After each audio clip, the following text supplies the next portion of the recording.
Hello everyone, I hope you're doing well. We begin our journey in Arizona. Throughout the next year, I will travel to as many states possible.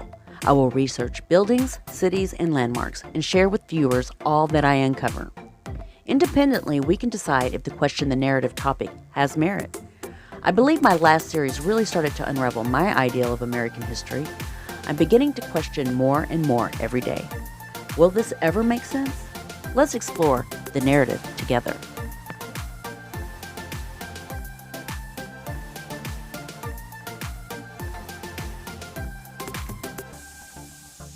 Today, our journey begins at Camelback Mountain in Phoenix, Arizona.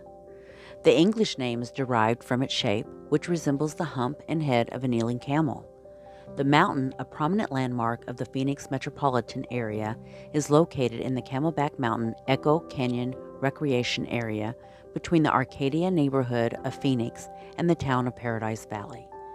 It is a popular recreation destination for hiking and rock climbing. A cave discovered on the north side of Camelback Mountain indicates that it was used as a sacred site by the prehistoric Hohokam culture before they abandoned the area in the 14th century. In January 1879, United States President Rutherford B. Hayes included Camelback Mountain as part of a 1 million acre reservation for the Salt River, Pima, and Maricopa American Indian tribes.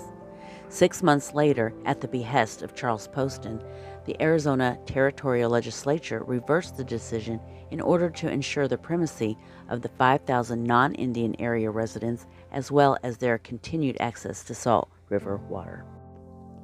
Efforts to protect Camelback Mountain as a natural preserve began in the early 1910s.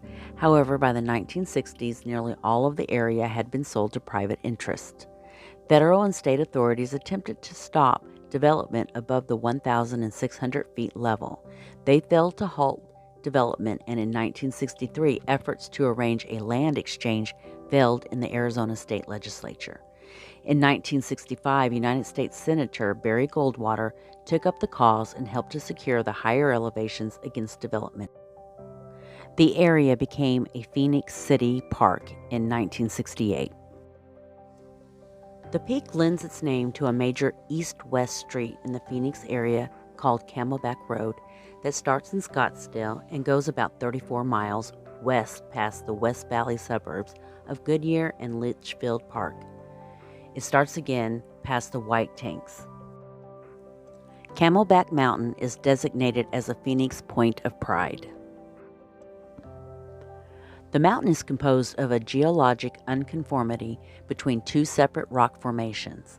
The higher part of the peak is Precambrian granite, roughly 1.5 billion years old, and the head of the camel is predominantly red sedimentary sandstone from the Chattian stage of the Oligocene epoch, roughly 25 million years old. Two hiking trails ascend 1,280 feet to the peak of the Camelback Mountain. The Echo Canyon Trail is 1.14 miles and the Cholla Trail is 1.4 miles. Both trails are considered strenuous with steep grades. The hiking path has dirt, gravel, boulders, and some handrail assisted sections.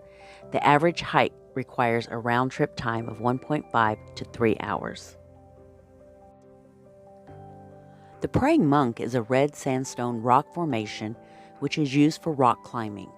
Located on the northern slope, the formation resembles the silhouette of a person kneeling in prayer. It rises approximately 100 feet, and the eastern face has several permanent anchor bolts for attaching a belay rope. Hohokam was a culture in the North American Southwest in what is now part of Arizona, United States, and Sonora, Mexico. It existed between 300 and 1500 AD with cultural precursors possibly as early as 300 BC. Archaeologists disagree about whether communities that practiced the culture were related or politically united.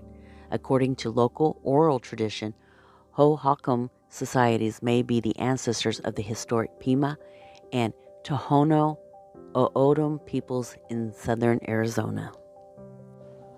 The origin of the culture is debated. Most archaeologists either argue it emerged locally or in Mesoamerica, but it was also influenced by the northern Pueblo culture. Hohokam settlements were located on trade routes that extended past the Hohokam area as far east as the Greater Plains and west to the Pacific coast. Hohokam societies received a remarkable amount of immigration. Some communities established significant markets, such as that in Snaketown. The harshness of the Sonoran Desert may have been the most influential factor on the society. Despite cultural exchange at trade centers, self-sufficiency and local resources were emphasized.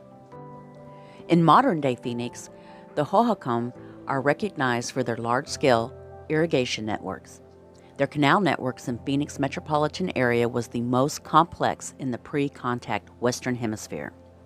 A portion of the ancient canals has been renovated for the Salt River Project and helps to supply the city's water. The original canals were dirt ditches and required routine maintenance. Those currently in use are lined with concrete. When Hohokam society collapsed, the dirt channels fell into disrepair. European American settlers later infilled some canals, while others renovated, as with the Mormon pioneers settling the Lehi area or Mesa near Red Mountain. According to the National Park Service, the word Hohokam is borrowed from the O'odham language and is used by archaeologists to identify groups of people who lived in the Sonoran Desert. Other archaeologists prefer to identify ancient Arizona as part of the Oasis America tradition and instead call Hohokam the Oasis Americans. Nevertheless, Hohokam are one of the four major cultures of the American Southwest and northern Mexico, according to the Southwestern Archaeology.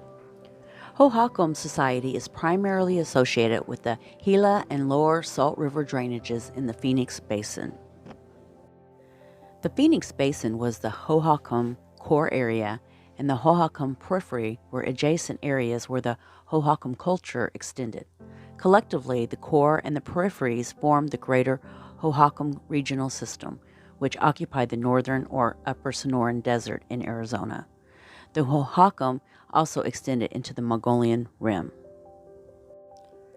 Hohokam irrigation system supported the largest population in the southwest by 1300 CE. The Hohokam used the waters of the Salt and Gila rivers to build an assortment of simple canals with weirs for agriculture.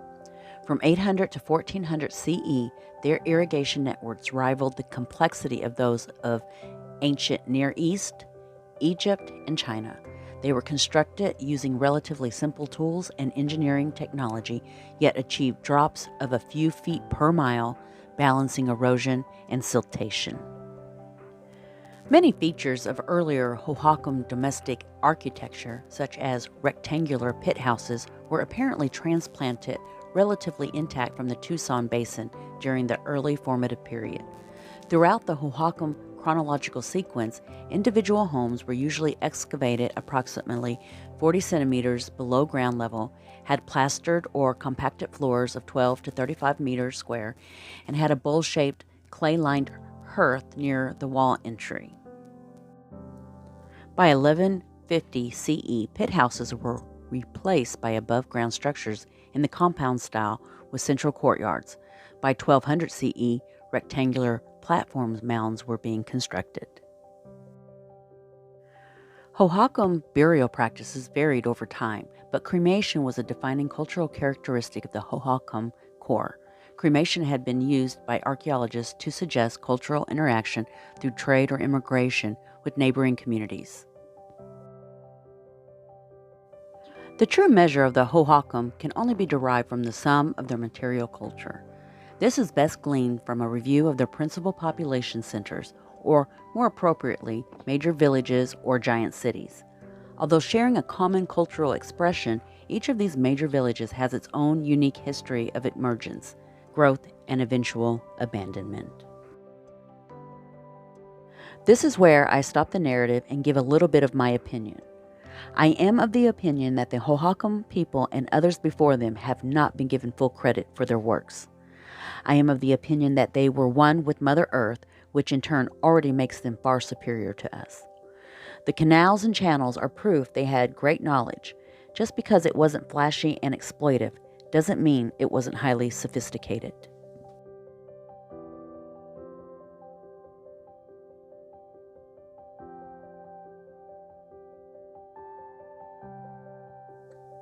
I want to thank everyone who was kind enough with their time to watch my videos.